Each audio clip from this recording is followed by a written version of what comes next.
In case you missed it, if you're not a Sox fan, on Sunday, June 15th, the Red Sox traded DH and the longest tenured player on the team, Raffy Devers, to the San Francisco Giants in exchange for right-handed pitcher Jordan Hicks, left-handed pitcher Kyle Harrison, and a pair of prospects in outfielder James Tibbs III, the Giants' number 4 prospect at the time of this deal, and right-handed pitcher Jose Bayo. I have a lot to say about this, and none of it has to do with the players we got in this deal. I have nothing against them. I hope things go well for them with our team. But really, this trade reflects a lot of things about this team over the past 5 years. Now first, let's zoom in. Based on recent developments in regards to Raffy's position, this trade was not a total shock. Zooming out, I can't believe the Red Sox would let things get this bad. Now, from the beginning of the team's pursuit of Alex Bregman, it seemed communication between them and Devers was poor. Had the front office been honest with Devers about their intentions, they could have saved everyone a lot of grief. Sports aside, businesses often rise and fall based on their communication. If they communicate well, they are successful. If they communicate poorly, they are likely to fail. I mean, my granddad was an infectious disease doctor. He said the hardest part of his job was communication. Think about that. Going back to the Red Sox, Devers is in the second year of a 10-year, $313.5 million contract. He was the de facto face of the franchise. Now yes, I'm glad we signed Alex Bregman, but I would think a Major League Baseball team would know to be straight about their intentions with existing players.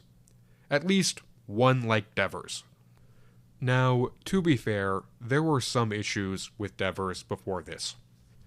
He was the face of the franchise, but he kind of shied away from any leadership role.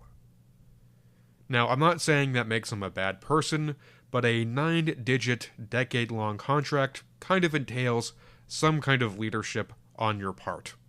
This is especially troubling when the Red Sox have lacked a real leader on the roster for years. Now, I am hopeful that Christian Campbell, Marcelo Mayer, or Roman Anthony will step up. There's a lot of hype around them. I think if they can perform well on the field, hopefully they will step up off the field.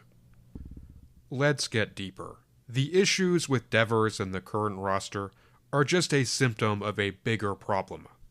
As an organization, the Sox are directionless and seemingly purposeless. Aside from 2021, things have been bleak since the Mookie trade in 2020. Everyone knows it. It's no secret. I don't know what Fenway Sports Group is telling themselves, but it's time for them to get real and prove to us that they still care about this team. The ongoing narrative has been that since 2018, the Red Sox have just been another asset in the Fenway Sports Group portfolio. Now, I've been defensive of this ownership group, John Henry especially. We have had a lot of success this century. 4 championships, a number of playoff runs, so many iconic moments. I don't want to be bitter, I want to believe that they still care and that we're just hitting a rough patch. But at this point, the issues are too deep and the response is too little for me to not turn up the heat on the owners.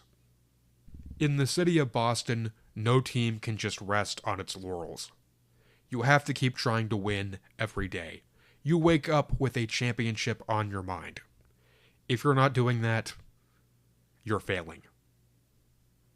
Now, I'm not saying I need a championship every year. I've been spoiled in my 24 years of life. Boston has seen many championships this century. Still, you gotta try. You gotta focus on the goal. Okay? You can't be the city of champions if you just give up. If you want to give up, you sell the team. That's what I say. Now, do I think these owners want to give up? No. losing is bad business. At the very least, they care about it for that reason. If these owners truly care, they will give this team a true reset. Now, that's not as simple as firing this guy or that guy. It might involve bringing in some new names for sure, but it's just not that easy. What the Red Sox need is top to bottom accountability and vision. We need a leader who can direct everything from Single A to Fenway. The Red Sox are iconic. We have the best fan base in baseball. A certain standard of excellence must be upheld at every level of this organization. Again, I know we can't contend every year, but we have to have direction, purpose, and passion. I mean, that's one thing I miss about New England, is that freaking everybody had Red Sox gear. Everybody seemed to have a story about this team, some kind of connection. We Red Sox fans deserve better. We're not just any team. We're not an expansion team. We're not some team that was founded in, 1998 or whatever. We've been around for a while. In my opinion, there should be a picture of Fenway Park next to the word iconic in the dictionary. We are not just any team. The Red Sox are special. I'll say it until I'm blue in the face. This ownership group has delivered before. I believe they can deliver again. I say all of this out of disappointment and frustration, but not hatred. I love this team. They're the first sports team I really cared about. Yes, I'm a bigger NFL fan these days, but go back to pictures of me starting around age 4. I'm wearing Red Sox shirts in many pictures, okay? At its best, this team brings me so much joy.